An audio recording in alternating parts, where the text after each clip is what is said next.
โอ้มาแต่ผู้เลยมาน้ำไผ่เลยใช่เลยพ่ออีพ่อมาน้ำลังจ้าดิหัวจ้อยว านอีหยังปลาดุกปักปักที่เข็บไม่งอกตอดปลาดุกปักโอ้พ่อใหญ่จ้อยมีของดีเนาะคิดอยากตาบักเขือกับน้ำมันส้มพ่อตามไปกินกับข้าวแล้ววะ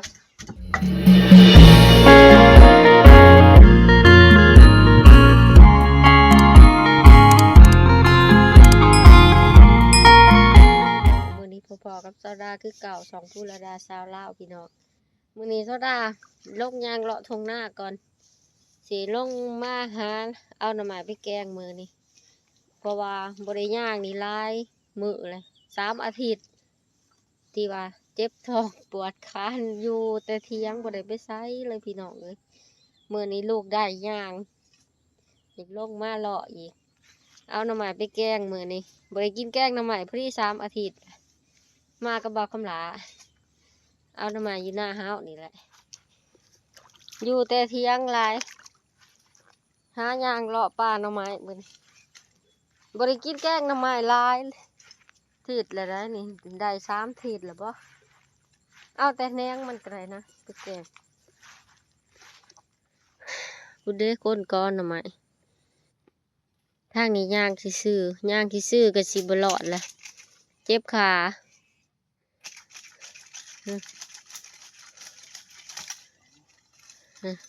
เฮ้ยได้ปะโอ้พี่น้องเขาอยู่ว่างนี่พี่มันโล่งใบแดงเลยนี่เขาหน้าโซดานี่ใบแดงนี่มันสิขึ้นอยู่บ่เลยกระบอกเอาพุ้ยมาใส่อีกเนาะเฮ้ยเนาะพี่กินเขาหน้าดำในนี่พี่กิน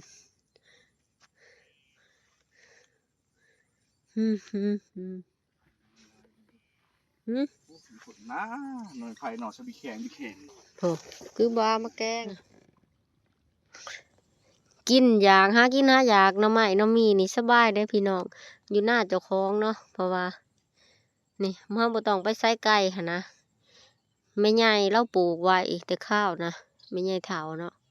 เราปลูกไว้ให้กิน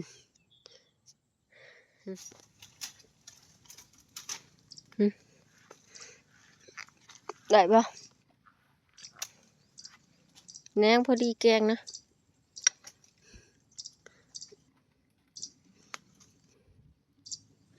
พอดีแกงนี่แหนงซ้ำนี่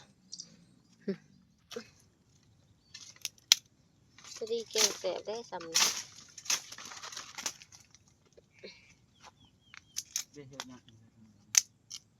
บ่เป็นเฮ็ดกระปูบ่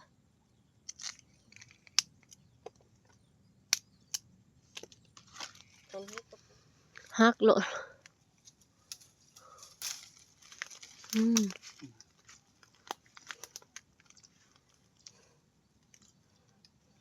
น้ำไม้ย่ำนี่มันขึ้นก้อเบิดเลยพี่น้องเอ้ยเฮาต้องใส่ไม่ก้อที่จริงแต่ว่าเฮายังหาตัดบ่ได้อันนี้อ่อนๆนะอ่อนนะเอาแทงหน่อยมันไปแกง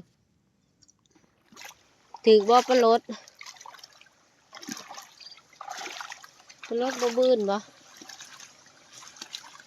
โอ้บ่บื้นเหมือนบ่ลงตอนใหญ่พอใหญ่แว่นมันบ่ตัวใหญ่มามันจะแม่งเจาะแม่งได้ยูซ้ำนี่ยักอีกตัวแดง2 อันเอาบ่ได้โอ้เหี่ยวซ้ำนี่พอดีหอมเนาะพอดีแกงแสะโอ้แดงเลยตัวนี้พี่น้อง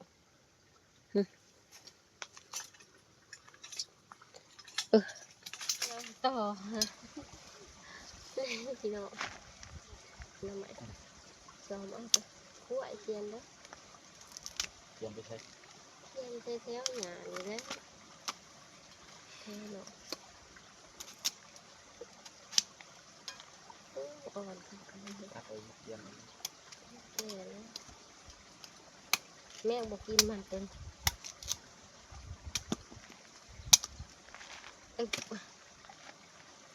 โอ้หอนแม่บอกกิน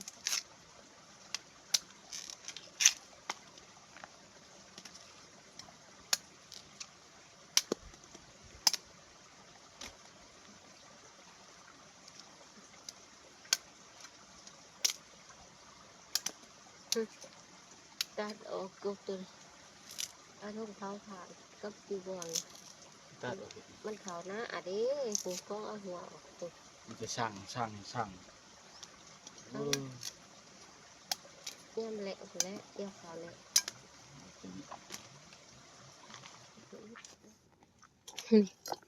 นี่เป็นแป้นตัวนี้โอ้อ่อนแห้งอะไรตัวนี้นี่ได้น้ำใหม่เต็มตาเลยพี่น้องเอ้ยสลากับสิเลาะมื้อก่อนใส่น้ำใหม่หาลายไปเลยโอ้หาคาเดียวเต็มตาเลยพอเหลือแกงอีก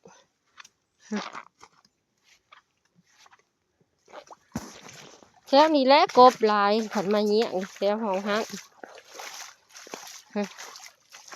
โอ้ยเมื่อยเลยท้องปัดเลยเมื่อแกงชูเถาจอยกินบัดเรามากินเลยเถาจอยกันเห็ดกินชูกินนี่กินได้เบิดมาหอนนะพ่อใหญ่แล้วจมหนูกินเขาผู้ใดเขาเห็ดป้ายใช่มันยังบ่ยาน มันจะเจ้าบ่ เจ้ากันมันไล่นอนเผา ขยายได้ไร มันกินมันนุ่มเบิดเบิดนี่สิกินเบิดบ่เฮ้ย บ่อิ่ม นี่บ่อิ่มบ่กำลาวมันเพื่อนนะปอกแกงพี่น้องฮะอิ่มบ่โอ้จะกินนอนเลย ใช่หน่อย โอ้แน่หน่อยนี่แล้วแกงแซ่บนะ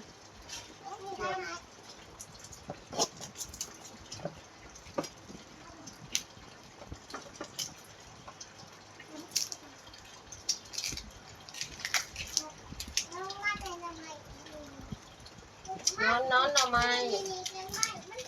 จัก บ่ยายบ่าก ก นะมาขอ ก็เอาสมโพธินะมีกี่กลม บ่ นั่นแล้วจักมันแซ่บๆเด้บ้านไหนอยากได้เมียซักหน่อไม้บ่เป็นบ่ มันก็สิมาแกงกับมันคือจะ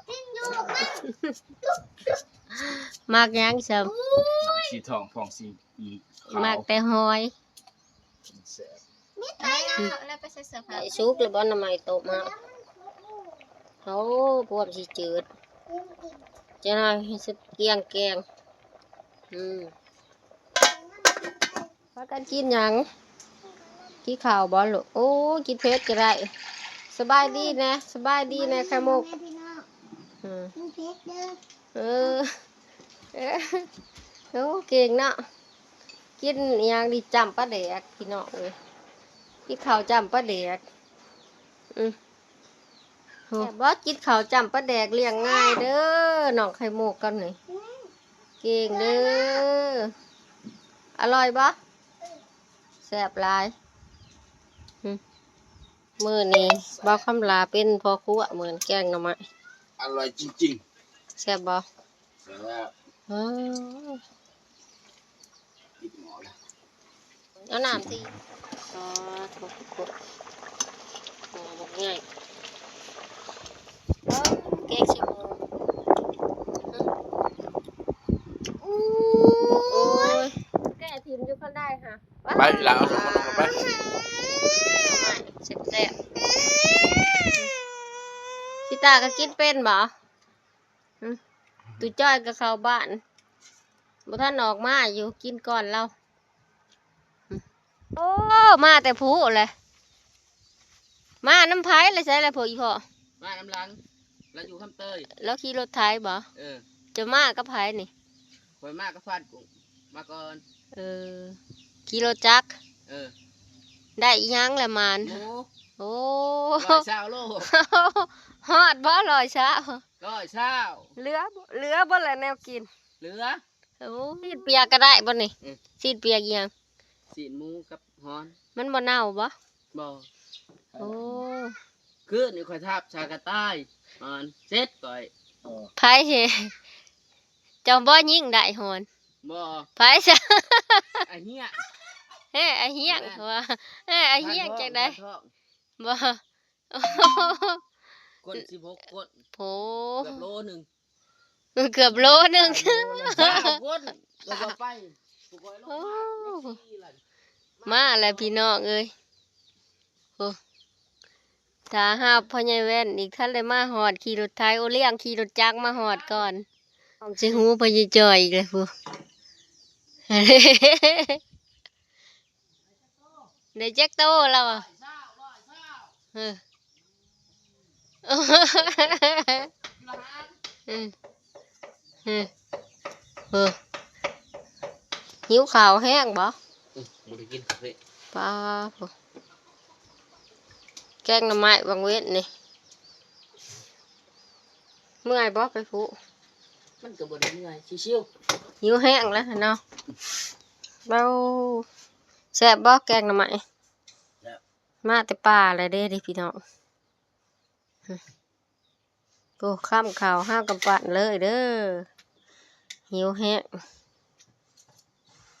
ตัดแน่ผมฮะผมยาวกินข้าวแล้วหาอาบน้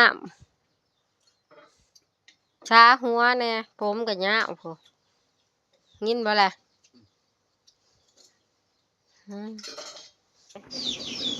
บ่ท่านอาบน้ำมาแต่ผู้นี่นี่มินอยู่ไปอาบน้ำไว้อื่นปะเต้า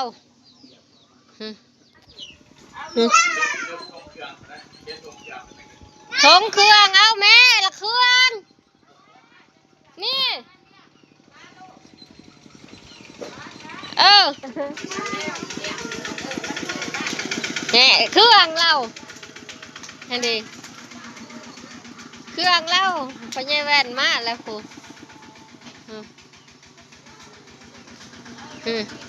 ไปไปเอาไปลืมแล้วเอาป้าเมื่อปีงกินเออเอาโลดไปแล้วพอดีไปแล้วมาแล้วบ่มาหัดมาไทยฮะไอ้ยาว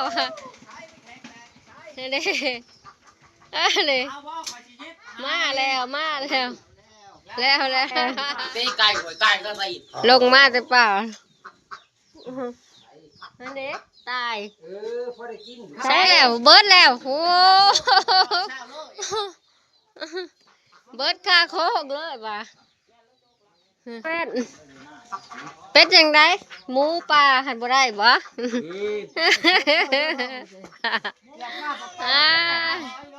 ได้ร้อยบักเศร้าโล พวกบักกะโพดพวกนี่นอนอยู่นี่ลูกชายล่ะพวก ว้ายเป็นคน เป็ดจะได้ มาป่ามาส่งเมาเลี้ยงมาส่งให้บ้านกาแฟ เออเอาขอบใจพ่อใหญ่ได้หัน ส่งอยู่นะ เฮ้ บ้านมันนะ เด้ชิเมื่อเพิ่นว่า ก็สิซื้อให้บ่นี่บ่แม่นซื้ออันของฝากบ้านคำเตย เออ พ่อเจ้าอักเกิน เออ ใช่ว่า เด้ขาหยิบ พี่หัวใจเมื่อปลาเลยมึง หากจากปลาคือแมงจิโปมหมูก็ได้โตเช้าโลกับพากันกินเบิดค่าโค้งอยู่เทิงผู้พวกเพิ่นว่านะได้จิโปมมาขัวกินแรงวันนี้พี่น้องเอ้ย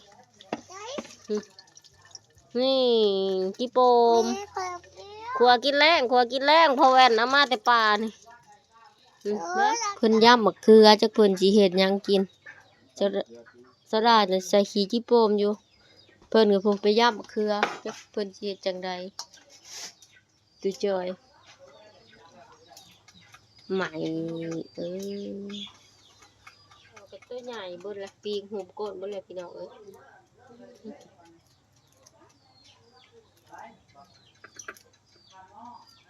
น้ำแต่แจงขับหาบ่ได้บ่ จังแหละแต่แกงอยู่ไส คนลุกนี่ได้ ใช่สิได้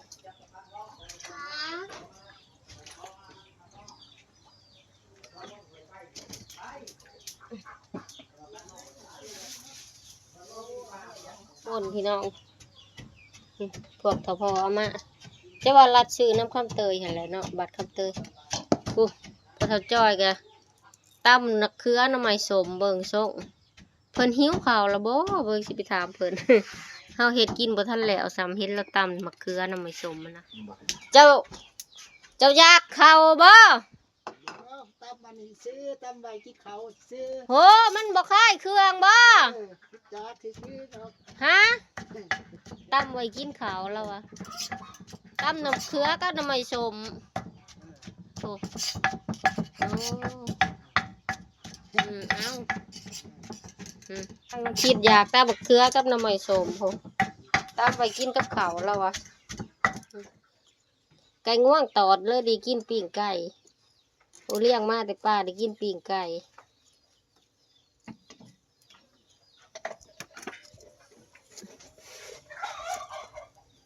พูดว่าได้หมูได้มากินปิ้งไก่อยู่เฮือนเอ้าพาดตอบอีก หากินไปหากิน ไปหากินข้าโค้งอยู่ผู้เบิด เบิดข้าวโพด เบิดคักเบิดแน่ลูกกับเมียอยู่เฮือนบ่ได้กินผู้ สักกะกำเบิดแกงตัวน่ะ โอ้ไปจังไดกระรักกระโดด ทีมงานคน เรื เรือ ไปผู้เกือบซะโอ้ สิเดี๋ยวไปตั้งหานคายเครื่องอยู่เลย ก่อยสิได้ไปตั้งห้านขายเครื่องคือว่าเลย ก็แม่นว่า เออ คำเดชกับผ่านเพิงบ่ลงมาดีเศร้า อืม ไม่ได้ว่าลงมาก่อน ผู้เนาะมาพักเขาวแรงแล้วพี่น้องพ่อใหญ่จ้อยตาบักเขือผู้ที่สวดถวยน้อย เออตามเองสิแซ่บอยู่ว่าข่าวมื้อนี้พี่น้องยังอีกคือเสียงไผอยู่กับหลังโอเลี้ยงบ่ได้อาบน้ำบ่นี่ป้ามาแต่เว้นบอกให้อาบยังบ่อาบเอากินข้าวแล้วไปอาบน้ำเด้อมากินแกงหน่อไม้อยู่เฮือนบาดนี้เอ้าหมูก็กินเบิดแล้วอยู่ผู้อาหารแรง รถกาโพด อืม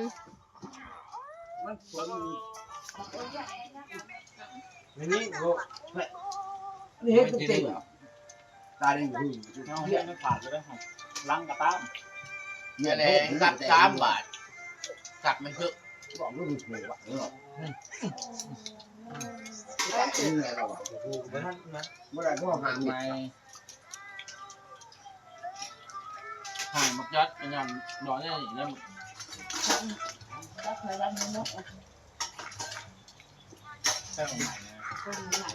แล้วมันทำยังไงขนาดว่าเนี่ยเป็น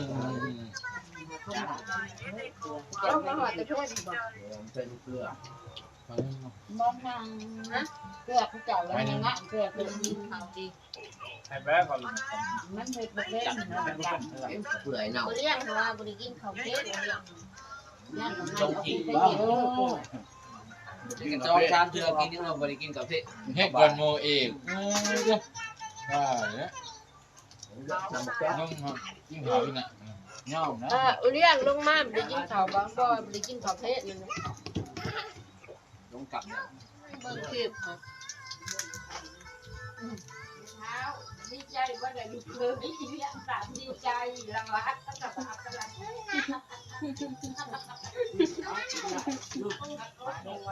นสิจอมบ่เสียใจคือสิโกรธเรา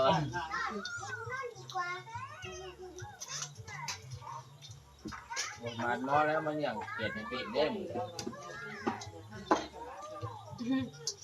เป็นศาสตร์ให้เขาก็ใกล้อยู่ดอก